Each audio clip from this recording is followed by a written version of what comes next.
ఉన్నాయి. మనకు ఆస్ట్రేలియా నుంచి స్పీకర్స్ వచ్చారు. డాక్టర్ కర్స్టన్ స్మాల్, ప్రొఫెసర్ హ్యానా డాలన్ వీళ్ళు వచ్చారు. సో వాళ్ళ ఎక్స్పీరియన్సెస్ మనతో ఎలా షేర్ చేసుకుంటున్నారు, అక్కడ వాళ్ళు చేసిన ప్రాక్టీసెస్ ఏంటి, సో మన దగ్గర వాళ్ళ దగ్గర బర్త్స్లో డిఫరెన్సెస్ ఏమున్నాయి, సిజేరియన్ సెక్షన్ రేట్స్ ఎందుకు మనకు చాలా ఎక్కువ ఉండి వాళ్ళకి తక్కువ ఉన్నాయి, వాళ్ళకి మిడ్వైఫరీ కేర్ వల్ల ఎలాంటి ఉపయోగాలు ఉన్నాయి, మనము మిడ్వైఫ్స్ని ఎలా ఇంక్రీజ్ చేయగలం ఇన్ నంబర్స్, అవన్నీ డిస్కస్ చేసుకోవడం.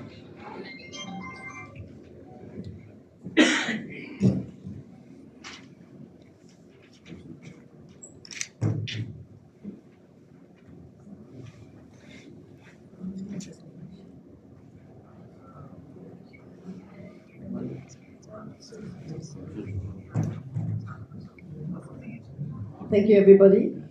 So following 2 years ago, this year we're looking into strengthening midwifery and midwifery practices, because in India we still do not have enough of the cadre. And for all healthcare professionals that are looking after women and the newborns in labour, what can we do to bring in the midwifery philosophy of care?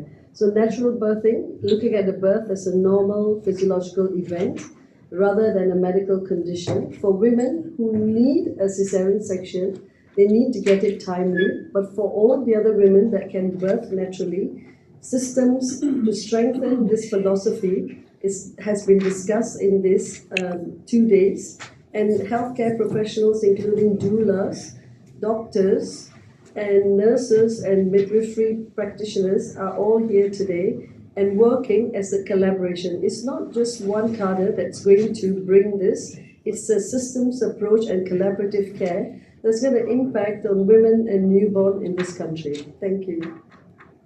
The emphasis is birth experience. I don't know how many of you are fathers in this group, but if you go home and ask your wives, they will tell you that they remember every detail of their birth, labor and birth experience.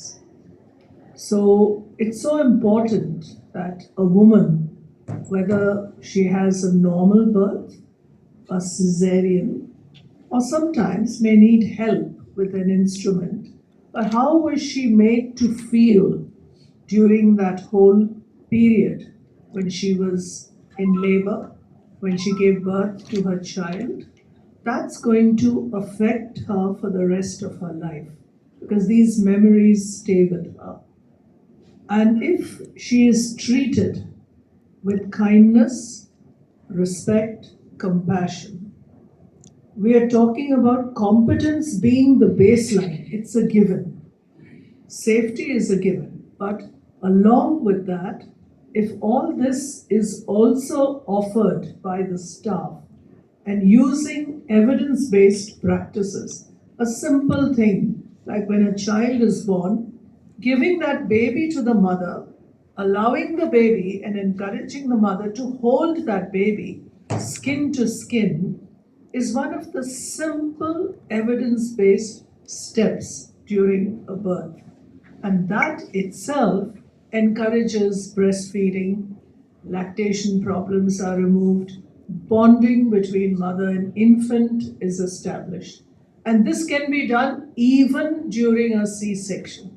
So the whole experience has long-term effects, mother and child bonding, mother's emotional and well-being, psychological well-being, and also cognitive effects on the baby. When you have this incredible experience of mother and newborn not being separated. That's why the theme of the conference, or the conference, is labeled as Better Birth Experience. We're not here just for normal births. It's the whole experience of labor and birth. And Indy and my colleague, Dr. Pallavi, have said it's collaborative. So midwives and obstetricians work together. We need each other. And when we work together with other disciplines, keeping the mother and the baby at the center, the mother gets the benefit. She gets the care she needs. Thank you. So ఈ కాన్ఫరెన్స్లో 2 రోజులు మన conference ఉంది. First day ఇవాళ ఏదైతే ఉందో ఇవాళ workshops చేస్తున్నాము. రేపు టాక్స్ ఇంకా ప్యానల్స్ ఉంటాయి.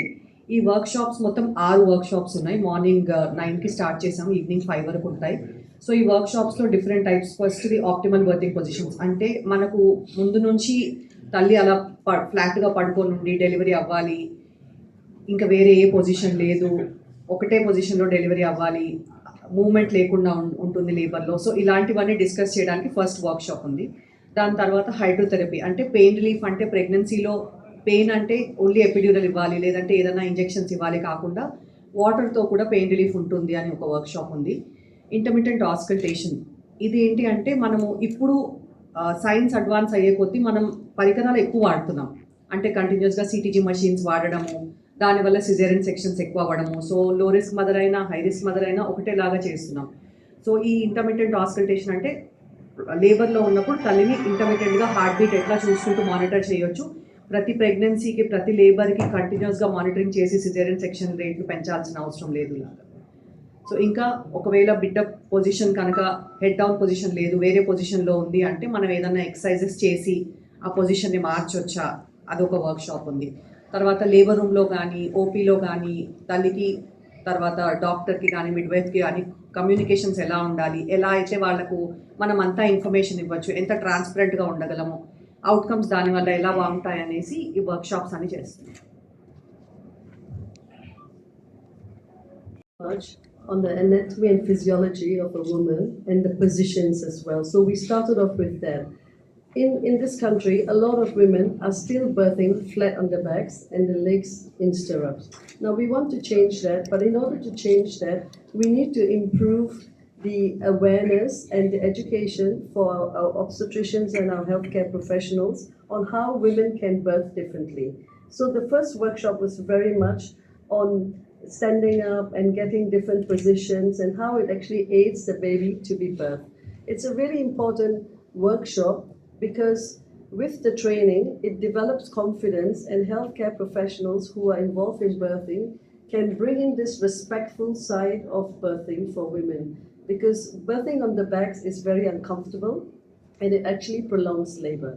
So the other workshops that we've had is also on respectful care and how we can improve the environments of women birthing as healthcare professionals, how our own attitudes and our language impact on women birthing. So it's really important for us to be sensitive, to show empathy, because all of our actions actually impact on women birthing. And the third thing is having different options like birthing in water or using water as a form of pain relief actually helps women to be comfortable, to be soothed in their labor. It helps their contractions and it gives them a positive birth experience as well. But the workshop also shows who can birth safely, how can you provide that. And the fourth one is on listening to women with intelligent intermittent auscultation. As healthcare professionals, when we listen in at the right time, we can then detect when a woman then needs help. And this is really important because it's not just putting a woman on a monitor, because that limits her mobility. However, listening to the baby's heartbeat at the right time actually gives a whole surveillance on how well the baby is doing, and it gets the right action when we need to then collaborate and escalate it timely to an obstetrician if we are concerned. Thank you. Techniques that have been adopted to have a better birthing experience. Newer techniques. Yeah, and before that, these what you call these negative perceptions that you talked about, like cesarean, instrumental use, etc., could impact the mother's emotional well-being. Is there any such research done on what are these emotional aspects affecting the woman? Because she has to be prepared for the next delivery. How does it impact that? Is there any research on that? Yeah. To answer your question, birth has not changed for the last, I don't know how many million years. Women birth, the same way.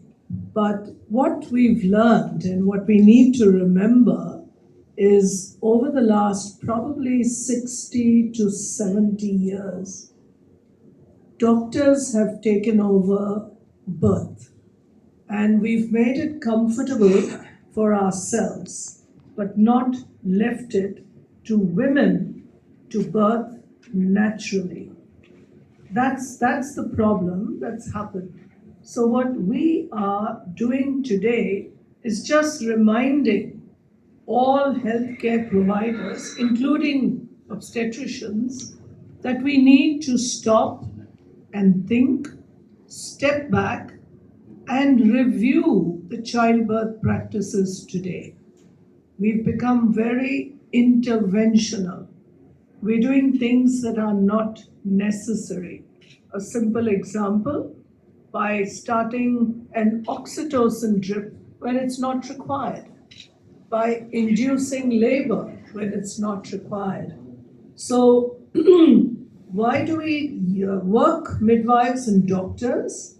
Because that portion of women who are healthy, have no complications, should be encouraged to set into labor spontaneously and encouraged to birth. And all this is combined with giving the woman knowledge, preparing her through childbirth classes, involving the husband so he takes responsibility. You have a section of women who have some medical complications, and that's where the doctors work with midwives together.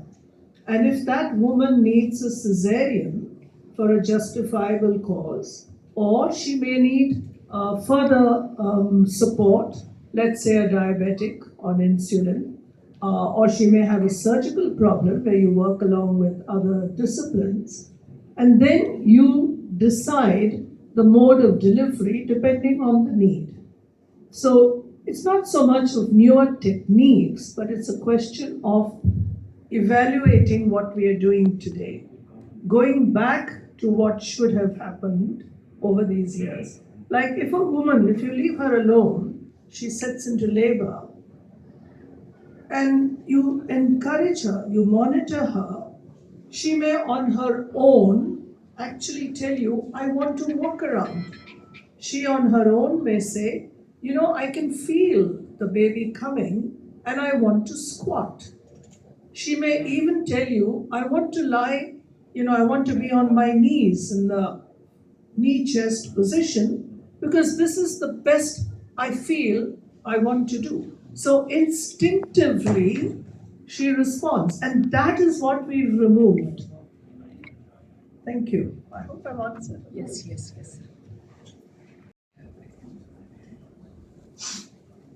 Ma'am, but then, just a cross question on that. These so-called interventions were done by the hospitals themselves.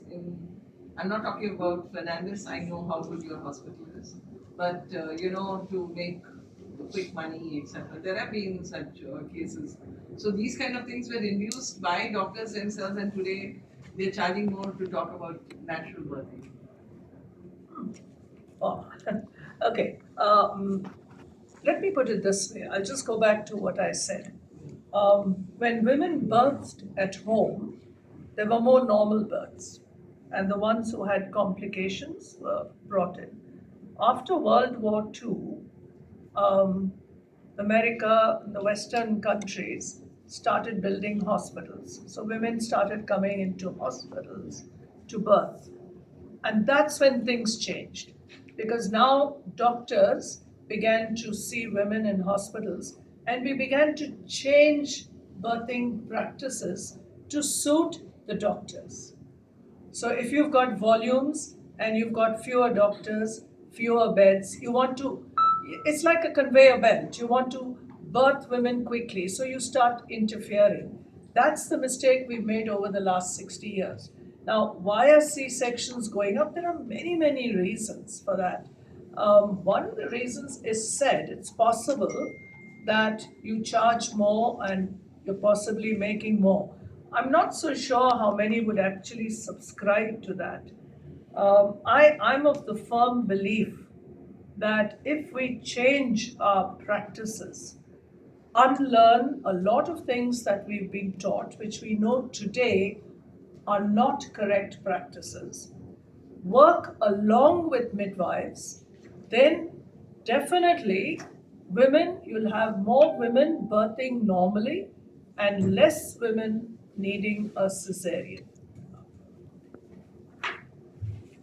Percent C-sections and everybody should have a normal delivery. There's a certain group called a low risk and certain group called a high risk or a moderate risk. So you always have to see which group needs what.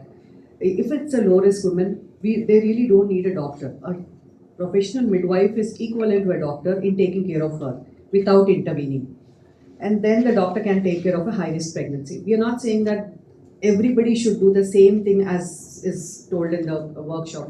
This is for low risk mothers who do not really require anything but proper care in labor. You really do not have to induce a low risk mother without any problem. You really need not do a cesarean section without an indication. I'm not saying that it is not possible to have a zero cesarean section rate any which ways. It always depends on why we are doing and what is the indication. So doing that correctly is the right thing. So whenever there's a group of women coming to the hospital, when you triage them into low risk, moderate risk and high risk, then you know where your cesarean sections are high.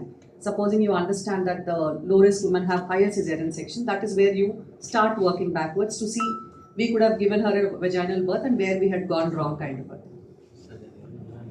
So for the main conference, The Monday conference? no, this is a 2-day conference. For workshops, we have limited it to 100 to 120 because workshops are all hands-on. We cannot have a big group attending workshops. So it has been divided into 2 groups, 50 each in each group. And tomorrow for the conference, we are expecting 300 delegates. And this is a mix of doctors, nurses, midwives, doulas, childbirth educators, physiotherapists. So it's a mix of groups. That's when the discussions start. If it's only a doctor-led conference and only doctors are attending, you really don't know what others are thinking. So this gave us a platform to really encourage everybody who's taking care of the mother and the newborn to come and discuss and share ideas, question things, challenge the old practices and challenge the practices that have been going now. It's a healthy discussion. That's where we come into conclusions and say that yes, we can change it. You'll wonder why physiotherapists are here. Quite a few pregnant women experience backache or severe pain in their various parts of the body. So one is the physiotherapist helps the woman cope with that. But more importantly, what we discovered at Fernandez, there are women who have musculoskeletal problems. Or I could think of a woman who had polio, and so one leg was shorter. She had a very distinct limp, and she was pregnant for the first time. Very, very keen to have told that she'll need a cesarean. So she came to us. Then we worked with our physiotherapist. We worked it out, and that woman birthed normally, but she stood and birthed. And this was because we worked collaboratively. Midwife, doctor, physiotherapist, working out the logistics. And that woman was ecstatic. She said, my dream has come true. Now, if we did not have this attitude, she would have, I'm sure even we would have done a cesarean. It's because we stopped, we looked at the evidence, we realized that our childbirth practices at Fernandez needed to change. And that's why we're so committed to better birth experience. Ma'am, but again coming to the question, your stress is on natural birthing, which you have been emphasizing on and stressing on. But is there some kind of a research or a study by you to see how these negative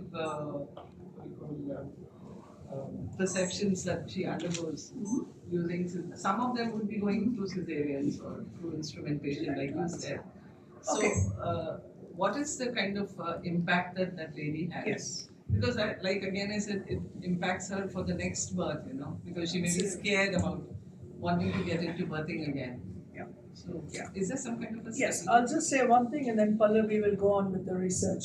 If you look at, let's say, the most common cause for a cesarean in a second pregnancy is if the woman has had her first cesarean. So when she comes to a doctor, The doctor says, oh, your first was a cesarean, ye bhi cesarean ho jayega. Because people are afraid to give her to take the risk. So our approach is, can we avoid the first unnecessary cesarean? I mean, that's just a very small example of the impact it has. And that's a public health issue, because with every cesarean, she's putting her life at risk. Okay? Now, Pallavi can take over with research. So I will discuss both the clinical audit as well as the women's experience part of it. So we have done two of them. For the clinical one, what we did, we took out the 11 years data and we checked all these 100,000 women who birthed with us and divided them into low risk and high risk. And we looked at low risk mothers as such, who were taken care by the midwives and who were taken care by the doctors. So when we analyzed this data, we realized that in the doctors group, the interventions were more, like giving a cut called episiotomy, or the skin to skin contact, that was less. So delayed cord clamping was less. So there was, these two groups were divided. So in these two groups, we found that there was a major difference, which is statistically significant. This is for low risk mothers, I'm not saying it's for entire population. That's where we realized that probably the low risk mothers are better in hands of a midwife than in hands of a doctor. And for experience outcomes, we have realized that at some point of time, we realized that we were not listening to what mothers were feeling. So once they birthed, we started giving them out the experience-based audit questions and asked them, how was your experience during labor? Was care provided? So we saw that there was little changes in answers when compared to induction of women versus spontaneous birth. So cesarean section versus a vaginal birth. So there's definitely a change in birthing experience, because somehow they feel that we've tried for a long time, but still we had a cesarean section. Again, in that group, if it was communicated well, it was transparent and there was no doubts about the indication for a cesarean section, the unhappiness rates were very less because they knew everything. They're transparent. And you always have a birth companion with you in the labor room. And even when we do a cesarean section, the husband accompanies her into the theatre. So for those things, we realized that the communication part and everything was fine. But when you look at the overall experience, obviously the low risk women were a little less satisfied when they had a cesarean section when compared to high risk women. High risk women were probably prepared that, I have so many medical problems, but they were very happy when they had a vaginal birth. So clinical and as well as experience outcomes is what we are looking at now, because we realized that we only looked at what we wanted to look at. We never looked at from their perspective. Now we started looking at from their perspective. Hydrotherapy and water birth. So how old are these techniques? Like as ma'am said, in the last 60, 70 years, we've gotten used to the normal birth pattern. But these techniques, are they older? And like, what is the practice?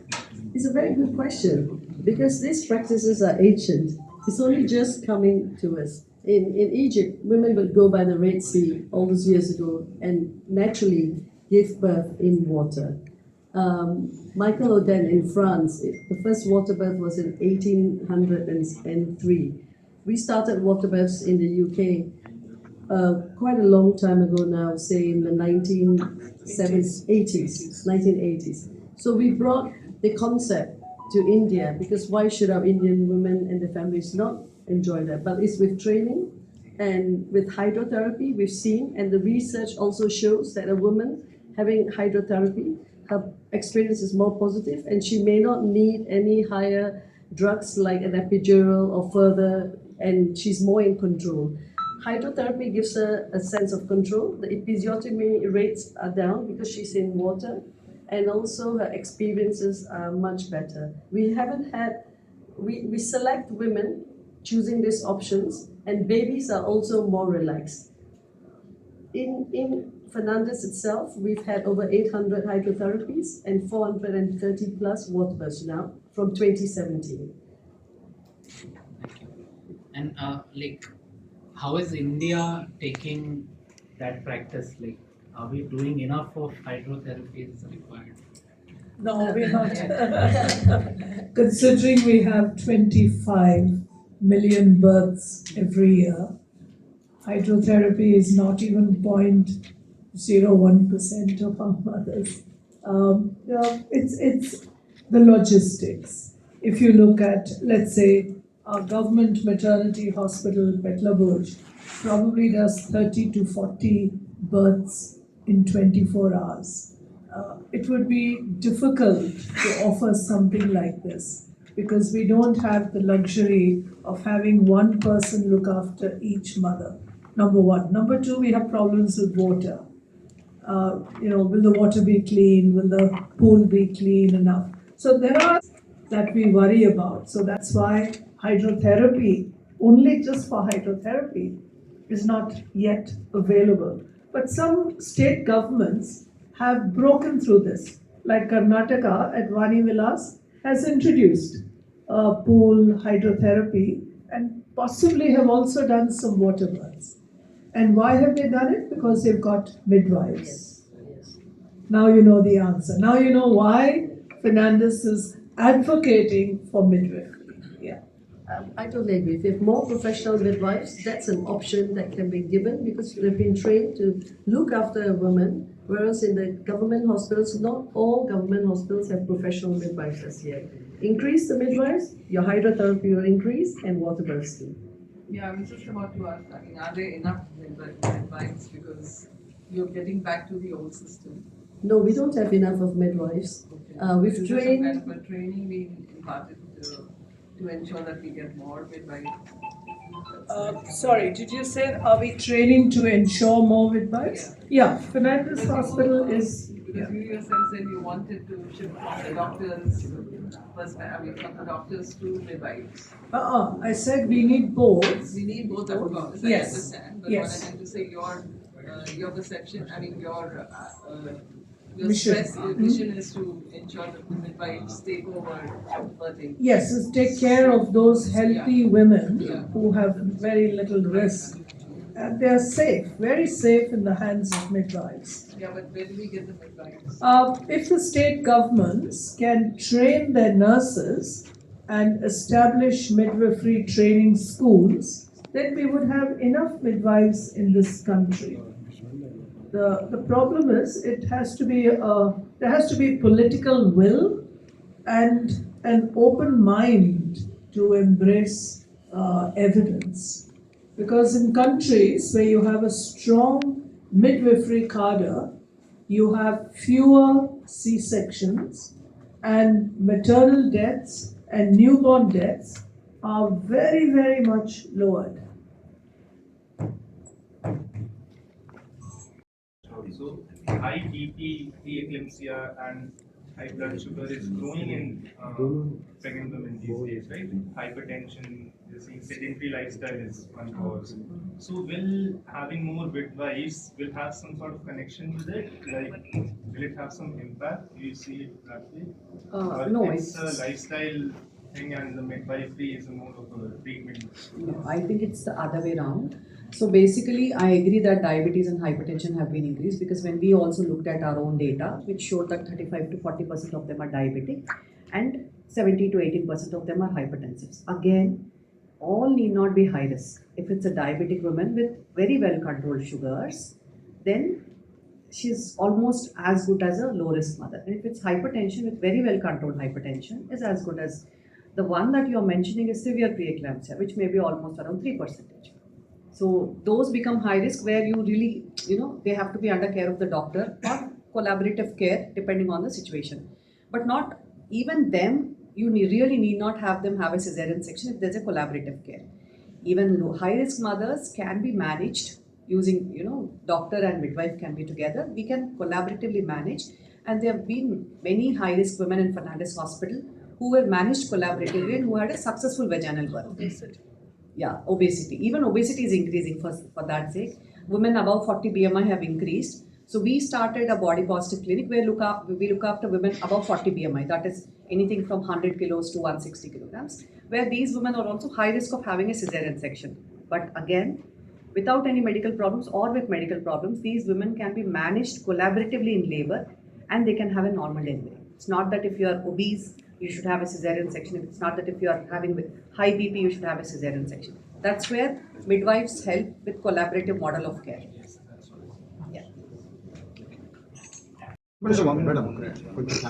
నా పేరు doctor పల్లవి. నేను consultant ఆబ్స్టిట్రిషియన్ని, Fernandes ఆబ్స్టిక్స్ డిపార్ట్మెంట్కి head of the department and ఈ కాన్ఫరెన్స్కి organising సెక్రటరీని. So ఈ year theme is reimagining child birth, call for a change. అంటే ఈ berthing ఎక్స్పీరియన్స్ని ఎలా మనం తల్లికి బిడ్డకు ఫ్యామిలీకి సేఫ్గా చేయగలము, ఎంజాయబుల్గా చేయగలమని డిస్కస్ చేస్తున్నాం.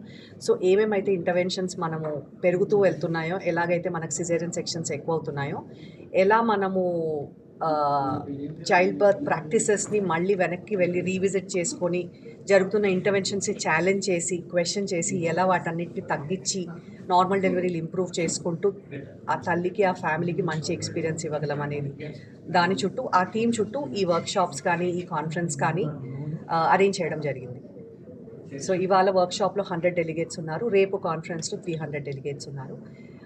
ఇద్దరు ఫారిన్ స్పీకర్స్ వచ్చారు ఫ్రమ్ ఆస్ట్రేలియా. ఒకళ్ళు ప్రొఫెసర్ హ్యానడాలన్, తను చాలా సీనియర్ మిడ్వైఫ్. సో తన ఎక్స్పీరియన్సెస్ షేర్ చేసుకుంటూ తన టీచింగ్స్ మనతో షేర్ చేసుకుంటున్నారు. ఇంకొకరు డాక్టర్ కర్స్టన్ స్మాల్, తను ఒక ఆబ్స్టిట్రిషియన్. తను చైల్డ్ బర్త్ ప్రాక్టీసెస్ ఎలా జరుగుతున్నాయి, ఎలా మనం ఎక్కువ ఇంటర్వెన్షన్స్ చేసుకుంటూ కంటిన్యూస్గా బేబీ హార్ట్ బీట్ మానిటరింగ్ చేసుకుంటూ సిటీజీ ప్రాక్టీసెస్ ఎక్కువ ఎలా అయిపోయాయి, దానివల్ల సిజేరియన్ సెక్షన్స్ ఎలా ఎక్కువయ్యాయి, లో రిస్క్ మదర్స్ని మనం లేబర్ రూమ్లో ఇంటర్మిటెంట్గా హార్ట్ బీట్ వినుకుంటూ ఎలా మేనేజ్ చేయొచ్చు అని ఎవిడెన్సెస్ డిస్కస్ చేస్తున్నారు.